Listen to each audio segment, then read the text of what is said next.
এমন ভাবে শুনবেন, দরকারে আপনার কাগজ কলম হাতে রাখবেন, খাতা হাতে রাখবেন, যাতে একজন বক্তায় প্রত্যেকে 3 দিন মাহফিলের জরুরি বিষয়গুলি, অন্তত মূল বিষয়গুলি যাতে বর্ণনা করতে পারেন। আজকে শেষের দিকে যে খুব সংক্ষেপে সকাল বিকাল যা তালিম হয়েছে, তার মূল কথাগুলি আলোচনা করা উপকার হয়েছে কিনা, সব অন্তরে জাগ্রত হয়েছে না, স্মরণ ভাবনা হয়েছে। তো এইসব ব্যাপারে অনেকে আপনার গাফেল থাকে, চরম ভুল। তো আমাদের ইলমের অভিযান, শিক্ষার মাহফিল, এই তো আপনার রঙ্গা বা কিসা কাহিনী কোনো মাহফিল নয়। কিসা কাহিনী এটাকে ফরজ, জানলে বুদ্ধি বাড়ে, জ্ঞান বাড়ে, ঠিক আছে, না জানলে কি দোষক হবে? কিন্তু আল্লাহ যেসব হুকুম আকাম ফরজ ওয়াজিব সেগুলি জানাও ফরজ, আমল করাও কি ফরজ, কোনো ভুল না হয়। অন্তত সব কথা মনে রাখো, ধারাবাহিক মূল কথা যাতে শোনো। একদিনের মাহফিল হোক, 2 দিনের মাহফিল হোক, 3 দিনের মাহফিল হোক, সকালবেলা কি আলোচনা হয়, কি বিকালবেলা কি আলোচনা হয়, মূল বিষয় বলতে পারেন।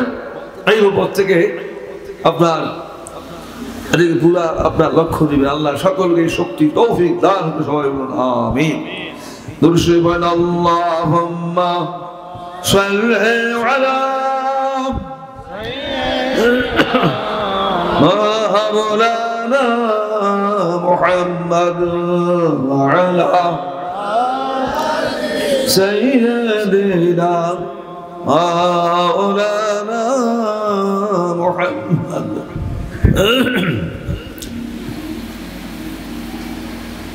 প্রতি নামাজে, প্রতি রাকাতে আমরা একখানা সূরা পাঠ করি বাধ্যতামূলক, আলহামদুলিল্লাহ। কোন সূরা? সূরা ফাতিহা। তার ভিতরে একথা আমরা আল্লাহর কাছে বলি, সিরাতাল্লাযীনা আন'আমতা আলাইহিম, ওহে পরওয়ারদিগার তুমি আমাদেরকে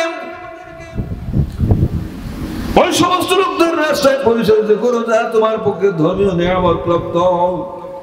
হ্যাঁ আল্লাহ, তোমার নিয়ামত বান্দা যারা, তুমি বান্দা তাদের পথে আমাদেরকে পরিচালিত করো। আমরা আল্লাহর কাছে বলি না? কতবার বলছি, কোন সীমা সংখ্যা, কোন হিসাব নিকাশ আছে? আল্লাহ তো বলা হয় নিজের মানুষ আল্লাহ ভেসের পথে চালাও, এটা আল্লাহ আমাদের কামনা না? তোমার দুর্বলদের রাস্তা আমাদের পরিচালিত করো। বিশেষ করে প্রতি নামাজের প্রতি রাকাতে রাকাতে আমরা সূরা পাঠ করি, এর ভিতরে আল্লাহর কাছে এই কথা আমরা আরজ করি। এখন আল্লাহ রাব্বুল আলামিনের যে নেককার ও পরিবান্দা, তাদের ভিতরে নবী রাসূল গুণের পরে 1 নম্বরে কারা? নবী রাসূলের পরে সাহাবায়ে কেরাম না? সাহাবায়ে কেরাম।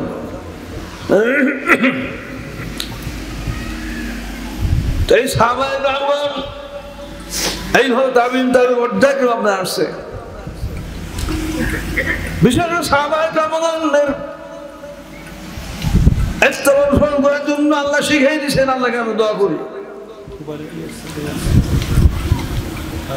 এখন অতীতের বুজুর্গদের এই বিষয়ে সাহাবায়ে কেরাম আল্লাহর পূর্ণাঙ্গ দিন শিক্ষা আমল জারি কায়েম করার জন্য যেভাবে ত্যাগ স্বীকার করেছেন, চেষ্টা সাধনা করেছেন, এই সন্ধ্যা ওই দিকে দিয়ে দাও, ইসের দিকে, শেখুলের দিকে তুলে দিব। সকলেই কম বেশি জানা আছে সাহাবায়ে কেরাম যে ত্যাগ স্বীকার করেছেন, জান মাল সহায় করেছেন। কোথায় মক্কা, কোথায় মদিনা, সবাই 13 দিন আছে হিজরত করছেন, কত সাহাবায়ে শাহাদাত বরণ করেছেন। যদি অতীতের বুজুর্গদের বিষয়ে সাহাবায়ে কেরাম এবার সমান্তক চেষ্টা না করতেন আল্লাহর দ্বীন জারি কায়েমের জন্য, জান সর্বদা করতেন, তা আমরা মুসলমান হইতে পারতাম? ইসলাম কি বিস্তার লাভ করতো? কোন যুগে দুনিয়া থেকে নিশ্চিল হয়ে যায়। অতীতের বুজুর্গাদি বিষয়ে সাহাবায়ে কেরাম বলেন যে চেষ্টা সাধনা ধর্ম ত্যাগের জান মানুষ করা এর মাধ্যমেই আপনার ইসলাম বিস্তার লাভ করেছে। আমরা প্রতি নামাজে নামাজে রাখা যায় আল্লাহর কাছে বলি ইহদিনাস সিরাতাল মুস্তাকিম, আমাদেরকে বেহেশতের পথে তুমি পরিচালিত করো, সাথে মুস্তাকিম পরিচালিত করো। আল্লাহর কাছে দোয়া করি কিনা? পরে একটা আপনার এই দোয়ার জবাব শুরু। আল্লাহ যেন বলেন, হে আমার বান্দাগণ, যাতে তুমি বেহেশতের পথে থাকতে পারো এই পথে চলতে, সেই জন্য আমার কাছে প্রার্থনা করে দোয়া করেছ। বেহেশতের পথে যদি হইতে হয় তাহলে শুধু নিজস্ব শক্তি হবে না, আমি আল্লাহ রাব্বুল আলামিনের ধর্মীয় নিয়ামত কত বান্দারা তাদের ইত্তেবা অনুসরণ করতে হবে। কাজে আমি আল্লাহকে দোয়া করো, সিরাতাল্লাযীনা আন'আমতা আলাইহিম, হে পরওয়ারদিগার তোমার কাছে আরো দরখাস্ত, আমাদেরকে ওই সমস্ত লোকদের রাস্তায় পরিচালিত করো যা তোমার পক্ষে ধর্মীয় নিয়ামত কত বান্দা তোমার প্রিয় বান্দা। সুবহান সুবহান, কতবার আল্লাহ আমরা বলেছি। সকলে কম বেশি জানা আছে সাহাবায়ে কেরাম আল্লাহর এই গুণাঙ্গ জারি করার জন্য কত যে কষ্ট গেলে ত্যাগ স্বীকার করেছেন, হিজরত করেছেন, কত শাহাদাত বরণ করেছেন, সকলে কম বেশি জানা আছে। এখন আমরা যদি অন্তর সাধ্য অনুযায়ী ওই সাহাবায়ে কেরামের তরিকায় আমরা আল্লাহর দিন শিক্ষা আমল জারি করার জন্য আমরা সর্বাত্মক চেষ্টা না করি, তাহলে প্রতি নামাজে রাকাতের সাথে আল্লাহর সাথে মুনাফিকি মিথ্যাবাদী হইবে। আল্লাহকে আবেদন করে আল্লাহ যে শিখে গেছেন। এখন কাজের বেলায় দেখা যায় যে আপনার গাফেল যারা সাধ্য চেষ্টা করতে হলো কিনা সাহাবায়ে কেরামদের তরিকায় আল্লাহ দিয়ে শিক্ষা করার জন্য, আমল করার জন্য, জারি করার জন্য আপনার অবশ্যই চেষ্টা করতে হবে। অন্যথায় কতবার সে হিসাব বলা হয়েছে জীবন ভর না, যারা নাকি আল্লাহর দিন শিক্ষার জন্য থাকার জন্য ওরকম পরিকল্পনাই নেই। সাহাবায়ে কেরামগণের অতীতের বুঝানিদের তাদের ওই ধারায় হয়ে আপনার কোনো চেষ্টা করার চিন্তাই আপনার নাই, তাদের আল্লাহর সাথে মিথ্যাবাদী করা হয় না। পিছের জন্য অনুতপ্ত হতে হবে, আল্লাহকে খবর রাখতে হবে, সামনের জীবনের সাথে ভুল না হয়। অন্তত যাওয়ার যা ক্ষমতা সাধ্য অনুযায়ী অতীতের বুজুর্গের দিন সাহাবায়ে কেরামগণের ওই রাস্তায় চলতে হবে। তারা নামাজ পড়ছে, আমরা নামাজ পড়তে মিলছে কিনা? তারা নামাজ পড়ে আমরা নামাজে মিলছে কিনা? রোজা থাকলে আমরা রোজা রাখছি মিলছে কিনা? তো আপনার আমল ওই কাজে না হলে তো ওই লাইনটা ঠিক আছে। ঠিক এইভাবে আল্লাহর দিন শিক্ষা এবং জারি করার জন্য যে অকল্পনীয় যে আপনার চেষ্টা সাধনা ত্যাগ স্বীকার, এটা অত্যন্ত সাধ্যই করতে হবে। আল্লাহর বয়ানের বিষয় সকলকে বুঝার তৌফিক দান সবাই আমিন। হযরত ওমর ফারুক রাদিয়াল্লাহু আনহু ইসলামের চরম শত্রু ছিলেন, জানি শত্রু ছিলেন। এই অবস্থায় কিছু লোক তাকে আরো চরম ভাবে ক্ষিপ্ত করলো যে বাপ দাদা সে মূর্তি পূজা সনাতন ধর্ম, মোহাম্মদ এটাকে মিথ্যা বলে, বাতিল বলে, বাপ দাদার মূর্তি পূজা ধর্ম থেকে ইসলামের নিয়ে দিয়েছে। তাহলে আপনাদের মধ্যে এরকম নেতা বীর পুরুষ থাকার কি অর্থ কি বাড়ি হয়? এরকম তারা ক্ষিপ্ত করল। আগের থেকে দূরে আগুন ছিলেন, চরম আপনি ক্ষিপ্ত হইলেন। তিনি প্রতিজ্ঞা করলেন, কসম করলেন যে বাপ দাদা সেই মূর্তি সনাতন ধর্মকে মিথ্যা বলে, বাতিল বলে, কাজে আজকে দাঁত দেহ করলে বিচ্ছিন্ন না করে ফিরব না। এরকম আপনার কসম করলেন। খোলা দরবে হাতি নেন, হাতি নিয়ে আপনার চক্ষু লাল বীর দরবে তিনি ছুটলেন। রাস্তায় যত লোক দেখার সঙ্গে দূর থেকে আপনার সরে পড়ত। আবু রাহিম নামে এক লোক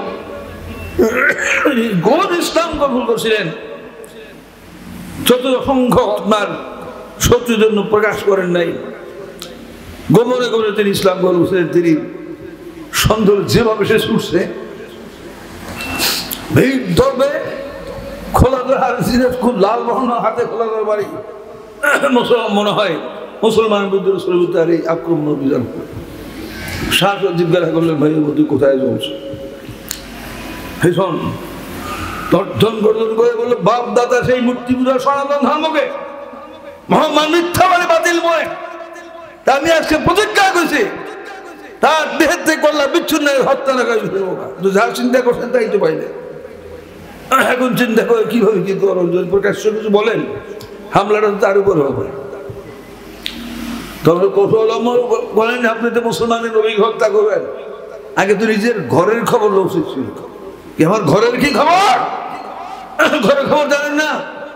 আপনার ভগ্নিমতি মধুভাইটাই মোহাম্মদের দলে চলে গেছে, মুসলমান হয়ে গেছে।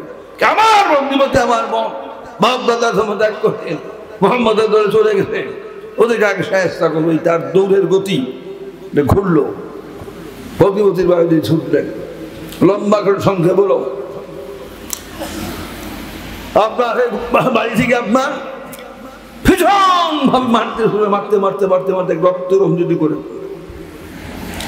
ভগ্নিমতিকে বলকে আমার সাহেব মনে মনে ভাবলেন সত্য কথা প্রকাশ করে দিই, তাই বললেন, হ্যাঁ মূর্খতা ভাই আমার, আমরা যে জিনিসের সন্ধান পেয়েছি সন্ধান বেশি তাহার দুনিয়া জিনিস নয়, আল্লাহর পক্ষ থেকে। এই যে কোরআন ইসলাম মানুষের বানানো আল্লাহর পক্ষ থেকে এসেছে। সত্য শুধু সত্য মহান সত্যের কোরআন ইসলাম, তুই যাইছে তাই করতে পারো, কিন্তু এই মহান সত্য আমরা ত্যাগ করবো না।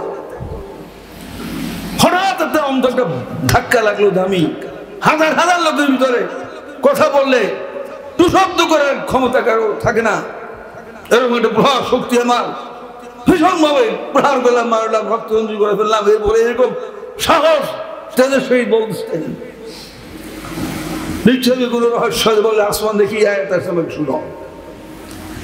তো অনেক লম্বা সঙ্গে বলো, একবার করতে শুরু করেন, এক পর্যায়ে এই মর্মের আয়াত আসলো, বিসমিল্লাহির রহমানির রহিম। সাব্বাহা লিল্লাহি মা ফিস সামাওয়াতি ওয়া মা ফিল আরদি ওয়া হুয়াল আজিজুল হাকীম। আল্লাহ রাব্বুল আলামিন ঘোষণা করেছেন যে এটা বুঝালে ডাক মারব, বিশাল আসমান পৃথিবী, এর মধ্যে যা কিছু অর্থাৎ আসমান জমিন চন্দ্র সূর্য পাহাড় গাছপালা তরুলতা কোন মাখলুকাত আমি আল্লাহর তসবিহ পাঠেরত, আমি আল্লাহর ইবাদতের, আমি আল্লাহর বাধ্যগত।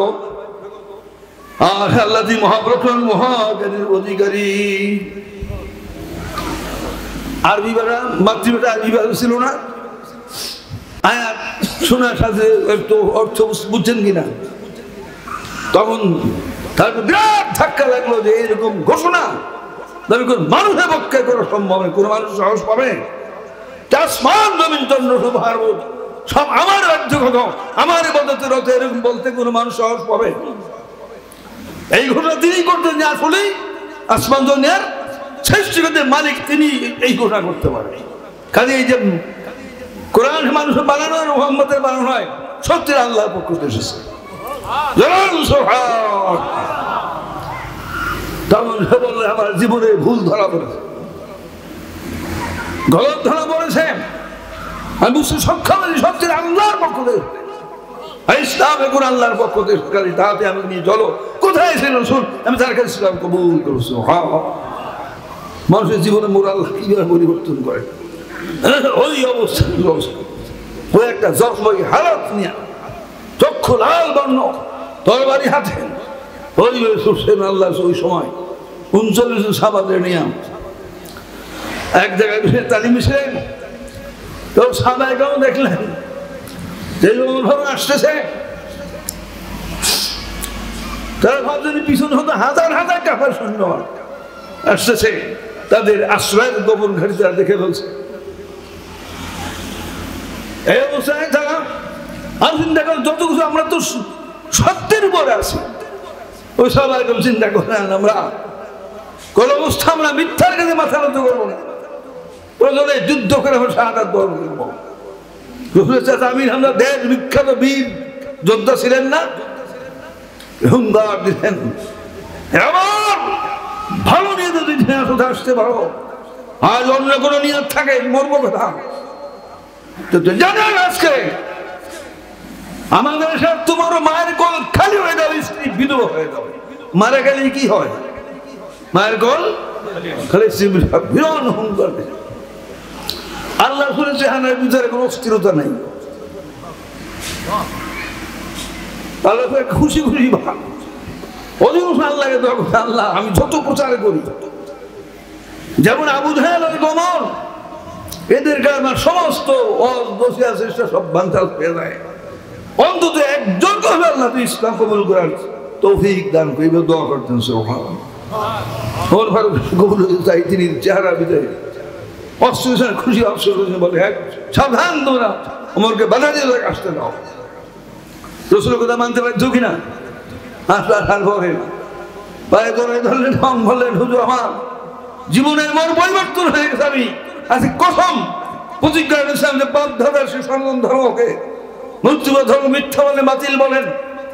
কাজেই খোলা ধর্মে গ্রহণ হয়েছিলাম। আজকে দেখতে করলা বিচ্ছিন্ন কিন্তু পথের ঘটনা বললেন, গঙ্গিবতীর ঘটনা, তাতে আমার জীবনের মন পরিবর্তন হয়ে গেছে। ভুল ধরা বলেছে আমি বুঝতে সক্ষম হয়েছি। সত্যি কোরআন মানুষের বানানো কথা না, আল্লাহর পক্ষ থেকে ইসলাম আল্লাহর পক্ষ থেকে। দয়া করে আমাকে মুসলমান বানান। লা ইলাহা ইল্লাল্লাহ মুহাম্মাদুর রাসূলুল্লাহ সাল্লাল্লাহু কলবার কল মুসলমান হয়ে গেলেন। আল্লাহ রাসূলের কাছে এমন খুশি লাগলো, তিনি ওমর ফারুক ইসলাম কবুল করার কারণে তিনি এত খুশি হলেন। তিনি আওয়াজ দিলেন আল্লাহু আকবার, আল্লাহু আতিয়াব বলে আল্লাহু আকবার। তো সাহাবায়ে কেরাম তার সঙ্গে সঙ্গে এই তাকবীর দিন। আমরা ওই সময় থাকলে তাকবীর দিতাম কিনা? আল্লাহর বরত্ব প্রকাশ হন, আল্লাহ খুশি হন কিনা? ইমানে শক্তি বাড়ে কিনা? আর অনেক ফায়দা। নারে তাকবীর, সবাই নারে তাকবীর, নারে তাকবীর। সারা বিশ্বে পূর্ণাঙ্গ ইসলাম, সারা বিশ্বে পূর্ণাঙ্গ ইসলাম। ইলমে দ্বীন শিক্ষা করা, ইলমে দ্বীন শিক্ষা করা, ইলমে কলম শিক্ষা করা, ইলমে তাফসীর শিক্ষা করা। নারে তাকবীর।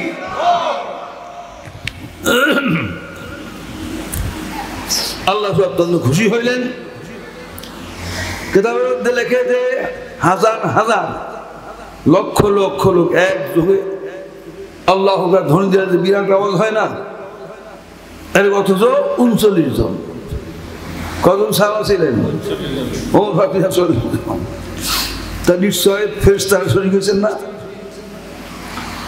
তো আপনার ওমর ফারুক আরজ করলেন, আল্লাহ রাসূল, আল্লাহর আসমান আল্লাহর মূল কথা, আল্লাহর পক্ষ থেকে এসেছে কোরআন ইসলাম।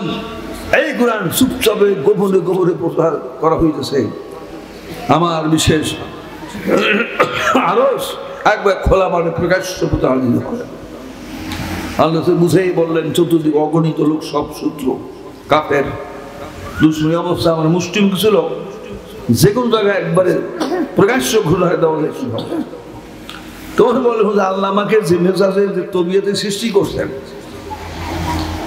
অন্যদের সম্ভব হয়ে যায়, আমার দ্বারা আল্লাহর পক্ষ থেকে এসেছে ইসলাম, এই কোরআন, আর আল্লাহর জমিনে চুপে যাবে, আমার দ্বারা তো সম্ভব হবে।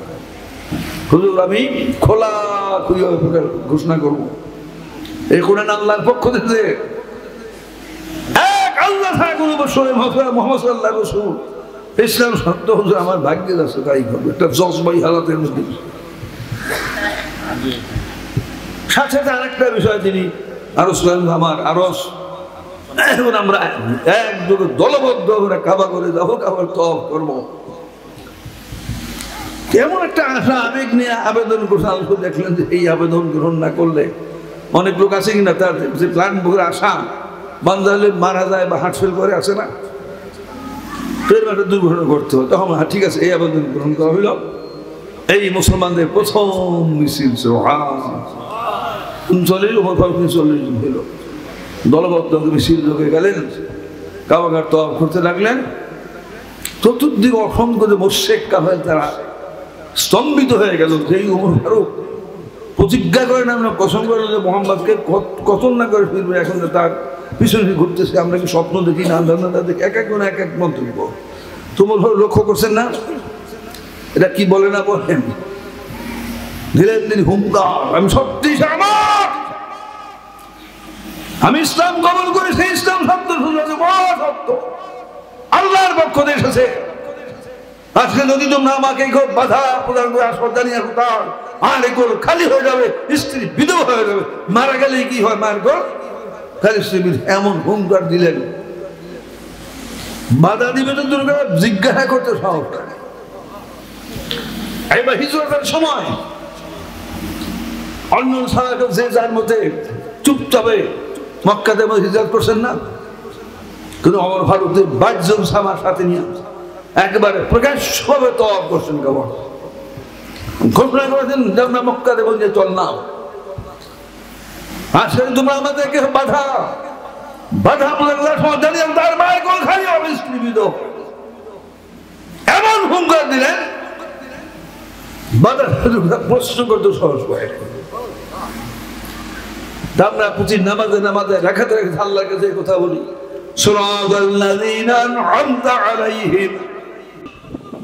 আপনার অতীতের দিন বিশেষ করে তরিকায় শিক্ষা জন্য আমরা যেমন জারি করার জন্য আপনার সনাতন চেষ্টা সাধনা করতে হবে। আল্লাহ রাব্বুল আলামিন সকলকে এই বিষয়টা ভালো বুঝান, আমল করার তৌফিক দান করে সবাই বলুন আমিন।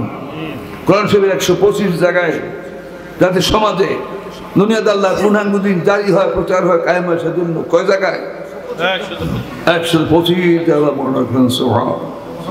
তো রমজান মাসে রোজার বিষয় কয় জায়গায় বর্ণনা ব্যাখ্যা আছে, এক জায়গায়।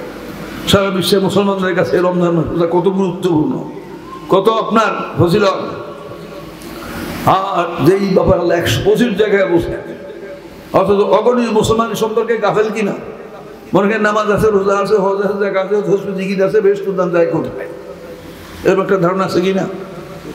কিন্তু অসংখ্য লোকদের ভুলে পতিত আছে। কিভাবে তাদেরকে সত্যবত আনয়ন করে দেয়, কিভাবে পূর্ণাঙ্গী প্রচার জারি কায়েম করে দেয়, এই জন্য চিন্তা ভাবনা চেষ্টা তো আপনার কয়জন আপনার কম সংখ্যক। যাই হোক, আল্লাহ আমাদেরকে সঠিক ইসলাম দান করেছে, সত্যিকার পূর্ণাঙ্গী দান করে ইসলাম। যখনই হাদিস আসে 73টা দল হবে, কয় দল? 72 দল হবে ভ্রান্তপথের প্রতীক, দুবিধান না ইল্লা মিল্লাতা ওয়াহিদা, একটা দল হবে সত্যপথের প্রতীক ভেস্টি। কে বলছেন? আল্লাহ। তো কে বলছেন? তিরমিজি শরীফ হাদিস আছে, আবু দাউদ শরীফ আছে। সাহাবায়ে কেরাম আরজ করেন, আল্লাহর রাসূল ইসলাম ধর্মের 73টা ভাগ হবে, 73টা দল হবে। 72 দল হবে ভ্রান্তপথের প্রতীক, জাহান্নামী, দুজুগী। ইল্লা মিল্লাতা ওয়াহিদা, শুধু একটা দল হবে সত্যপথের প্রতীক ভেস্টি। সে একদল কারা? আল্লাহ জবাব বলেন, ক্বালা মা আনা আলাইহি ওয়া সুহাবী। আল্লাহ বলেন, আমি রাসূল এবং সাহাবাগণ যাহার আছে, অর্থাৎ যেই শিক্ষার আছে ওই শিক্ষা নিয়ে থাকবে, তারা হবে একদল মিষ্টি দল। আর যাদের নীতি, যাদের শিক্ষা আমি সাহাবাদের খেলাফতে হবে, 72 লোক তো জাহান্নামী, তারা অন্তর্ভুক্ত না হবে। এরকম বলতে পারতেন যে যেই দলে লাখ লাখ লোক সেই দল হবে এক দল, এর বলতে পারতেন কিনা? এখন এইবার আসেন অনেক লোক, লক্ষ লক্ষ লোক দেখে মনে করে এই দল বেশি। রাসূল এই কথা বলছেন, প্রথমেই তো কই 72 কই এক। আপনার 73 দলের ভিতরে কয় দল জাহান্নামী? কে বলছেন? আল্লাহ রাসূল বলছেন। 1 আর 72 এখানে আপনার সবই তো একটা দল পাবে। তারপর ব্যাখ্যার যখন দিচ্ছেন যে আমি রাসূল এবং সাহাবাদের উপরে আছি, লোক সংখ্যা বেশি হইলে লাখ লাখ হইলে 20 বলছেন, কেরামতি প্রকাশ হইলে পানি দিয়ে হাঁটতে পারলে এরকম কথা বলছেন। অলিদের কেরামত সত্য হইতেও পারে, আবার ওই দেখুন তো এটাকে ভেস্তি দুযুগী হক লোকের মাপ কাটি বিচার ঘোষণা করেন নেই। রাসূল এবং সাহাবাদের শিক্ষা, রাসূল এবং সাহাবাদের শিক্ষা কি আংশিক না পূর্ণাঙ্গ? পূর্ণাঙ্গ দিন এটা হলো মূল মাপ কাটি, কানা ভেস্তি, কানা দুযুগী, কানা হকে আসে না হকে আসে। পূর্ণাঙ্গ দিনে রূপরেখা কি? ৩, ৪, ৪০, ৩, ৪, ৪০ এসবকে ব্যাপকভাবে আলোচনা হয়েছে। আল্লাহর কোরআন, রাসূলের হাদিস, হানাফি, শাফি, মালিকি, হাম্বলি চার মাযহাবের মুসলিমদের প্রচারিত শিক্ষা, অতীতের মুজাহিদিনের যে কিতাব সর্বদাই প্রমাণিত, প্রথমত আকায়ে তাসাউফ ফিকহ, তিনি সমুদ্রের সত্যিকারের দ্বীন। সুবহানাল্লাহ। এরপরে কয় ভাগ? কয় ভাগ? কয় ভাগ? ইবাদত কার হক? ইবাদত কার হক? মুআমালাত বান্দা সৃষ্টির হক। মুহলেখা ধরে ধ্বংসকারী কুরিবু বর্জন, মুনজিয়া না সব অর্জন। আল্লাহ হক ইবাদতের মধ্যে আবার কয় ভাগ? মুআমালাতে কয় ভাগ? মুহলেখাতে কয় ভাগ? মুনজিয়াতে কয় ভাগ? ৪ ভাগের কত? এই ৪০ উসুল নিয়ে সত্যিকার পূর্ণাঙ্গ দিনের দলিল দেখা রয়েছে না? হাজার বছর মুদল্লিত কিতাব, কিতাবুল আরবাঈনা ফি দ্বীন, আরো অনেক কিতাব দেখানো হয়েছে। এই মহা সত্য আল্লাহ আমাদের দান করছে। কাজী আংশিক ধর্মদার আনি আছে, তারা যে ওই আংশিকের জালিকায় দেওয়ার চেষ্টা করে, আহলে বহু দল আল্লাহ প্রশ্ন করেন যে ওরা তো ধর্ম পুরোটা পাইছে না, ৫ বেলা পাইছে, ৬ উসুল পাইছে, জিকির পাইছে, এর জন্য কত চেষ্টা করছে। তোমাদেরকে আমি আসল ধর্ম দান করেছি, পূর্ণাঙ্গ দিন। তোমরা এই ধর্ম দান করার জন্য ওরা আংশিক হইয়া এত ত্যাগ স্বীকার করতে, তোমরা কেন এটাও চেষ্টা করে? প্রশ্ন করেন দেখুন জবাব হবে। কাজে এই জন্য আল্লাহর কাছে অনুতপ্ত হইতে হবে, সামনের জন্য হুঁশিয়ার হইতে হবে, যার যার সাধ্য অনুযায়ী আপনার শিক্ষার জন্য, আমল করার জন্য, জারি কামের জন্য চেষ্টা সাধনা করতে হবে। এজন্য মালিবন্দিগির উপরও ধর্ম জারিকাম নির্ভর করে কিনা? আত্মার দ্বারা, রুহানি মন্দির বাহ্যিক শরীর দ্বারা, মালের দ্বারা কি এইভাবে 4 দফা কর্মসূচির কিতাবে সুন্দরভাবে লেখা আছে। প্রত্যেকে পূর্ণাঙ্গুলির জন্য শিখবেন এবং শিক্ষাদান করতে কি করবেন? চেষ্টা করবেন। আর আমল কয় ভাগে? কয় ভাগে? ইবাদত, মুআমালাত, মুহলেখা 4 ভাগে আমল করতে হবে, 1 ভাগ বাদ দেওয়া যাবে না। আর রুহানি এবং জিসমানি মালের দ্বারা কি করতে হবে? আপনার চাকরি, ব্যবসায়ী, শ্রমিক রুজি রোজগার করে, তাদের জন্য কোন ভাগ? কিসের থেকে তার দান করবে? রোজগার করে, রোজগার থেকে দিবে। কৃষকরা ফসল থেকে দিবে। অক্ষর ক্ষমতা থাকলে অক্ষম পূর্ণাঙ্গ সাহায্য করবে। এবার রাত্র দিনের দানের দেবো, ওরা শুনলেন যে মুষ্টির আমল করে সহজ হয়। এইভাবে আপনার কেতাব সামনে, ব্যবসা, বিজ্ঞাপন সব, এগুলি হাতিয়ার কিনা, অস্ত্র কিনা, নিজের শিক্ষার অস্ত্র নাই কিনা, এবং ৭২ 5টা গোপন পরিবর্তন সংশোধনের জন্য বড় হাতিয়ার অস্ত্র কিনা। তো ওইগুলি কাজও ভিন্ন, ওইটা খরচও ভিন্ন। এটা কলম যুদ্ধ করেন, কলম বা যুদ্ধ করেন। কোনো ভয়, কারণ হচ্ছে গরিব না বলতে ধনী কি কোনো জুলুম আছে? যার যার সাধ্য অনুযায়ী এইভাবে আপনি খাসের ফরজ আদায় এবং তাওয়াসুল হক। তাওয়াসুল হক কোন সূরায়?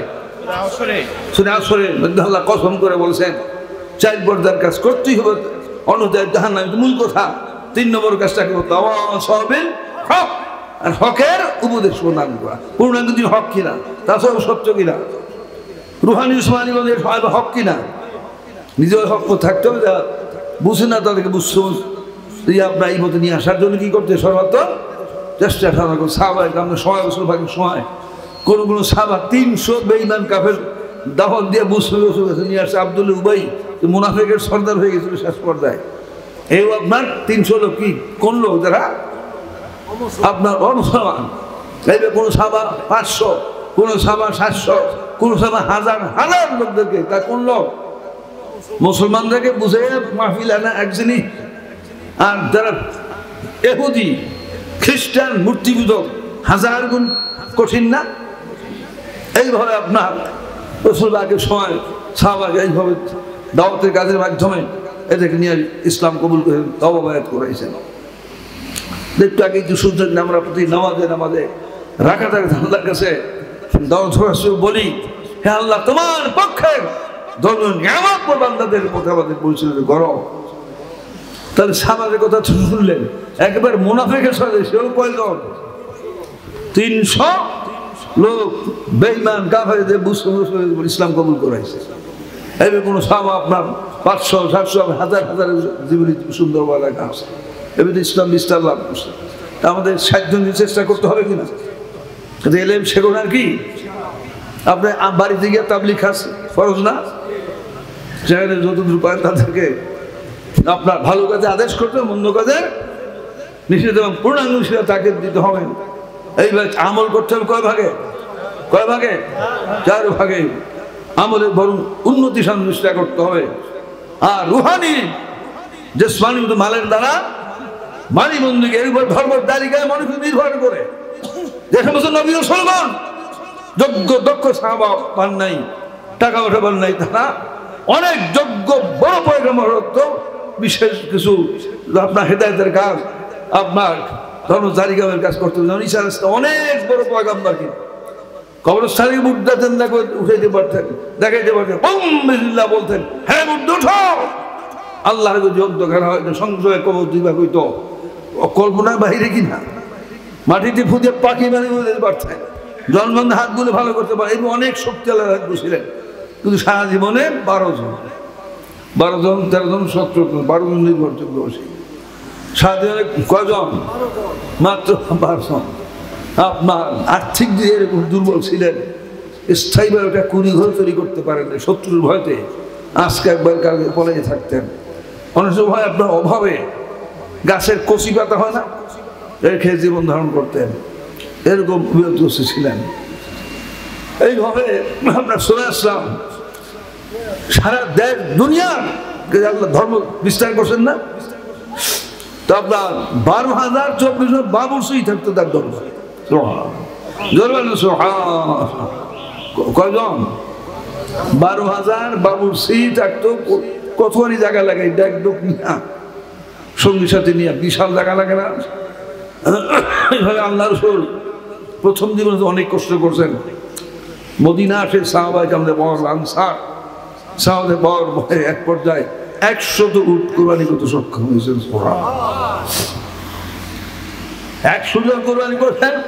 অনেক দিকের থেকে যুদ্ধ হামলা সব ঠান্ডা স্তব্ধ হয়ে গেছে, আর পারা যাবে না। দলিল তো আমরা পারি নাই, এখন আল্লাহ বাহ্যিক শক্তি দান করছেন। 100 জন কোরবানি করতে পারা যাবে না, কারণ আছে না?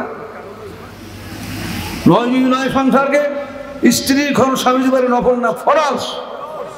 স্ত্রীর খরচ স্বামী জীবনের নফল না ফরজ। জকিরা কিরামত কিতাবে লেখা আছে, আর অন্যান্য কিতাবে লেখা আছে স্ত্রীকে আপনার একটা ঘর দেওয়া, এর তালা চাবি তার দায়িত্বে, তার কাপড় চোপড় দিয়ে দিবে, অনেক মহিলা আছে রান্না বান্না করে দিবে। এই জন্য একজন খেদমতগার স্বামীর বড় ফরজ করতে লেখা আছে। এখন তো গ্রাম ধরনের জায়গায় ছেলে বিবাহ করে একজন কাজ কাম করতে পারে না, তখন আপনার আগে ডেকেই বানতো না এইসব উদ্দেশ্যে। এখনো আছে কোনো তো এরা যে রান্না বান্না করে স্বামীর প্রতি অনুগ্রহ দয়া কিনা বুঝতে পারেন, বুঝে শুনে আপনি হাজার কাজ আদায় করে, এতে কিন্তু দোষ হবে, সব হবে। কিন্তু এ নিয়ে জুলুম করা যাবে? আল্লাহর আইনে স্ত্রীর খরচ স্বামীর বারে ফরজ, তো রাসূলের বারে ফরজ ছিল কিনা? এখন যদি প্রতিদিনই বাজার করেন সপ্তাহে, তাহলে কোরআন প্রচারের কাজে ব্যাঘাত ঘটবে কিনা? তা আল্লাহ যখন শক্তি দিয়ে দিছেন, তখন 1 বছরের আপনার যা লাগে হিসাব জিজ্ঞাসা করে ঋণ দিয়ে দিতে। তো সাহাবায়ে এখন নুসরাত সাহায্য করে পারতেন, শক্তির সাথে দলিল শক্তির সাথে অর্থের শক্তি হইলে আপনার বিশ্ব হয়। এলেমের শক্তির সাথে যদি আর্থিক সংযোগ হয় তাহলে আপনার দুনিয়ার কাজ হোক আখিরাতের কাজ হোক আপনার একটা বিস্তার লাভ করতে জারি কায়েম করতে সহজ হয় কিনা। তো এদিকে প্রত্যেকের ম্যাপের কিতাবে অন্য কিতাবে এই চারটা কর্ম সুন্দরভাবে লেখা আছে কিনা, এলেম শিখবেন শিক্ষা দিবেন। এইবার আমল করবেন কয় ভাগে? 4 ভাগে। এইবার রুহানি বন্দেগী জিসমানি মালের দ্বারা কি এই বিষয়ে জোর দিতে হবে। আর তাবলিগ খাসের এক ফরজ তাওহীদ কাজে আল্লাহ কসম করে বলছে আসর ভিতরে, এই জন্য আপনার দাওয়াতি কাজ করতে হবে। এই ছিল অসংখ্য লোক দোজখের থেকে বাঁচতে পারে কিনা। তো যাই হোক, আরো অনেক কথা আমি আশা করি যা শুনলেন আমাদের কর্মসূচি বর্ণনা করলেন উপরে এ বাস্তবায়িত করার জন্য সবাই সর্বাত্মক চেষ্টা করছে। নিয়ত করলেন, ওয়াদা করলেন, হাত তুলে দেখান কারাগার চেষ্টা করুন, কারাগার চেষ্টা করুন। আল্লাহ কবুল করুন। তো সবাই বলুন আমিন।